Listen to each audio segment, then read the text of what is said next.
All right, so today we're going to talk about part two of existentialism as a humanism. Last week you had explored part one of existentialism as a humanism, and so specifically delved into the concepts of authenticity and freedom, and then the implications of what it means to accept our responsibility and accept our freedom. So not only are we responsible for ourselves, but we are responsible for everyone else, and that's overwhelming. So we feel anguish, we feel abandonment, we have to go through despair, and that's just part of living. But we realize that existentialism is quite optimistic because we choose who we are and we choose how our lives turn out to be. So in the second part of existentialism as a humanism, Sartre introduces the concept of intersubjectivity, which is a really fascinating and exciting concept. But in order to understand intersubjectivity, we have to go back to the idea of subjectivity or individual subjectivity. So Sartre talks about in the first part of existentialism as a humanism that we as individuals, we as human beings have subjectivity, meaning that we define who we are through our choices and through our actions. It's not predetermined for us. It's not predetermined by a God or a human nature or anything like that. It's something that we do through our own actions, through our own choices. So we define who we are. We project towards the future all the time because that's what we're doing as human beings. So we have this subjectivity. But Sartre wants to point out how this subjectivity is not solely individualistic, right? Think about Descartes. When Descartes talked about I think, therefore I am, it's all about the I. And Descartes' notion of consciousness and truths is founded upon the notion of self-conception, the idea that I exist. But Sartre says that it's not as individualistic as Descartes had conveyed it was, or many other philosophers had conveyed it was. Subjectivity is not just an individualistic process because when we realize our own consciousness, when we realize the self, we're actually doing it amongst differentiating ourselves from other people. So in order to have an I, we have to have a not I. In order to have a self, I have to have an other. So there is no such thing as me discovering my consciousness without discovering anyone else's consciousness. Me discovering my consciousness is happening at the same time that other people are discovering their consciousness. So this is the concept of intersubjectivity.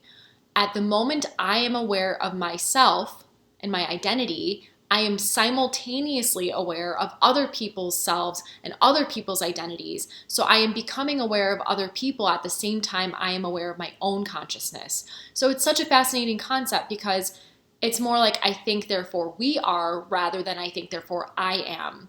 So our subjectivity is tied up with everyone else's subjectivity. That's how things are based off of the fact that we are thrown into a society that we live in, and we work and live amongst other people, and we can't ignore that.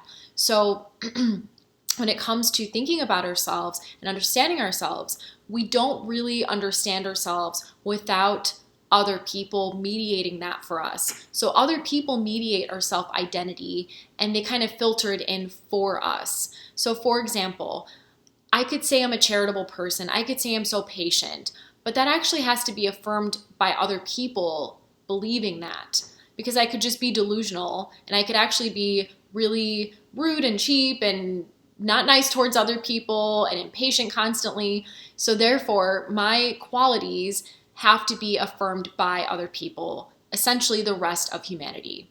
So oftentimes we could think that we are acting a certain way, but then other people can see us differently. So the ways in which people see us is internalized into our self-consciousness, the I. So let's say you are conditioned and grow up as a woman in this society, then you are obviously going to internalize some of the stereotypes that people have about women. And that goes for any kind of marginalized group in society. So for example, the situation I've always come across is that I was born in the US. My parents both immigrated from different countries. My father from India and my mother from Hungary. But I grew up in suburban Chicago. And so people would always ask me, where are you from? Or what are you? Just assuming that perhaps I don't belong there or I don't look American, whatever that means. And so that made me realize that, you know what, I don't look American or I don't look like I belong here. So I internalized that into my self-identity and it made me feel the sense of otherness in, suburban Chicago or just in the US in general. And that is an example of intersubjectivity. Other people's reactions to me, I internalized it. I didn't necessarily let it define me. I still define my own identity, but of course it impacts my perception of myself. And so we don't really understand ourselves without understanding how other people see us. And that is vice versa as well.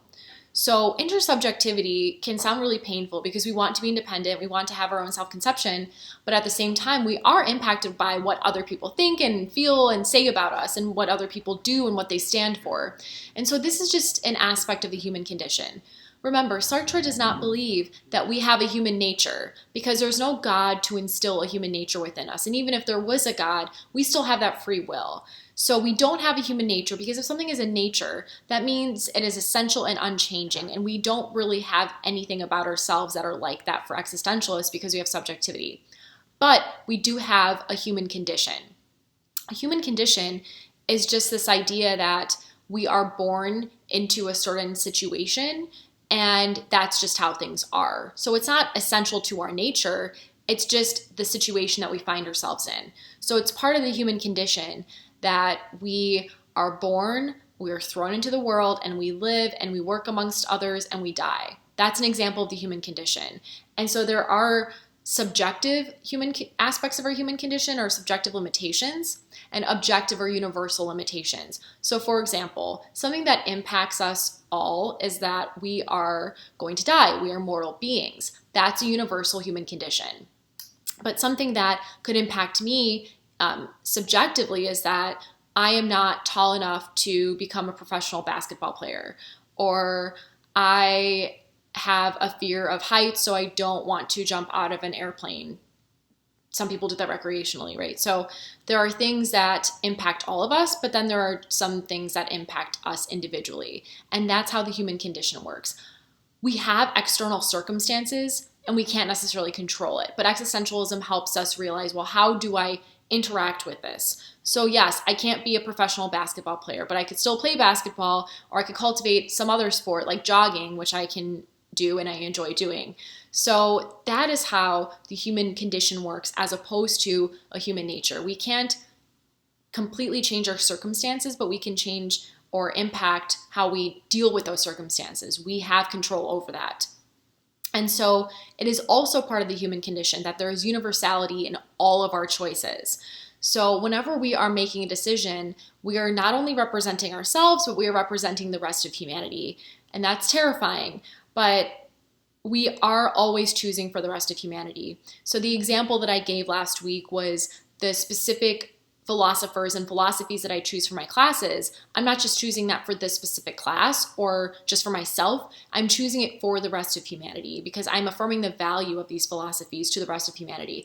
I may not necessarily agree with all these philosophies I'm teaching, but I do find them valuable to some degree. So I'm not necessarily going to believe that, oh yes, everyone should be a Cartesian or everyone should become a Marxist or an existentialist, but I do think it's valuable to expose people to these differing philosophies. And so that's how universality works in our choices. Or just think about having children. A parent's choices impact their kids profoundly, but this happens to people who aren't parents. This happens to all of us because we are interconnected in this way. We are intersubjective and then we are interconnected. So we always have to think about how our actions impact other people. And so in the next video then, we'll talk more about the implications of this when it has to do or comes, with respect to our freedom. How can we be free when we are responsible? That doesn't make sense. So we'll explore that in our next video.